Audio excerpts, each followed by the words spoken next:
राजा वीर प्रताप सिंह का दरबार हर दिन न्याय करने के लिए खुला रहता था। एक बार उनके दरबार में दो किसान पहुंचे। दोनों का दावा था कि एक ही खेत उनकी संपत्ति है। राजा ने दोनों की बातें सुनी और फिर एक विचित्र निर्णय दिया। उन्होंने कहा, इस खेत को दो हिस्सों में बांट दिया जाएगा ताकि तुम दोनों उसमें खेती कर सको।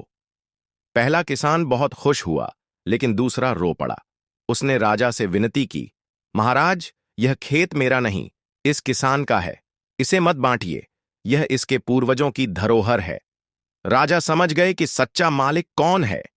उन्होंने खेत का पूरा अधिकार उस किसान को सौंप दिया जिसने त्याग किया था और झूठे किसान को दंडित किया। इस तरह उनकी न्यायप्रियता पूरे राज्य में प्रसिद्ध हो गई। प्रतापगढ़ की समृद्धि देखकर पड़ोसी राज्य मलपुर के राजा रुद्रसेन को जलन होने लगी। उन्होंने प्रतापगढ़ पर आक्रमण करने की योजना बनाई। एक रात जब पूरा राज्य चैन की नींद सो रहा था, मलपुर की सेना ने अचानक हमला कर दिया। राजा वीर प्रताप सिंह को जैसे ही सूचना मिली, वे अपनी सेना के साथ युद्ध भूमि में उतर पड़े। उनका घोड़ा बिजली की तरह दौड़ रहा था और उनकी तलवार दुश्मनों पर कहर बरपा रही थी। लेकिन तभी एक विश्वासघाती सेनापति ने राजा के महल के मुख्य द्वार को खोल दिया, जिससे मलपुर की सेना अंदर आ गई। अब राज्य पर संकट मंडराने लगा था। राजा वीर प्रताप सिंह ने अपनी सेना को एकत्रित किया और महल के द्वार पर अंतिम युद्ध के लिए तैयार हो गए।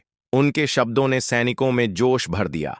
हमारा राज्य केवल भूमि का टुकड़ा नहीं, बल्कि हमारी आत्मा है। हम अंतिम सांस तक लड़ेंगे। युद्ध भयंकर हुआ। राजा वीर प्रताप सिंह ने कई दुश्मनों को परास्त किया, लेकिन अंततः वे अकेले पड़ गए। घायल होते हुए भी उन्होंने हार नहीं मानी। जब दुश्मन उन्हें पकड़ने आए तो उन्होंने अपने अंतिम शब्द कहे, सत्य और न्याय कभी पराजित नहीं होते। मेरी आत्मा तब तक चैन से नहीं बैठेगी जब तक यह राज्य फिर से स्वतंत्र नहीं हो जाता। इसके बाद उन्होंने अपनी तलवार से खुद को बलिदान कर दिया, लेकिन गुलामी स्वीकार नहीं की। राजा वीर प्रताप सिंह के बलिदान से प्रेरित होकर प्रतापगढ़ की जनता ने विद्रोह कर दिया। महिलाओं, किसानों और साधारण नागरिकों ने शस्त्र उठा लिए। कुछ ही महीनों में उन्होंने मलपुर की सेना को खदेड़ दिया और राज्य को स्वतंत्र करा लिया। आज भी प्रतापगढ़ में राजा वीर प्रताप सिंह की प्रतिमा खड़ी है, जो बताती है कि न्याय और सत्य के लिए मर मिटने वाले कभी नहीं मरते। वीरों की गाथा युगों युगों तक गूंजती है, उनका बलिदान कभी व्यर्थ नहीं जाता। दोस्तों, ऐसे ही रोचक कहानी देखने के लिए हमारी YouTube चैनल हिस्टोरिकल स्टोरी को सब्सक्राइब करें और आपको वीडियो अच्छी लगी तो लाइक और शेयर करें। धन्यवाद।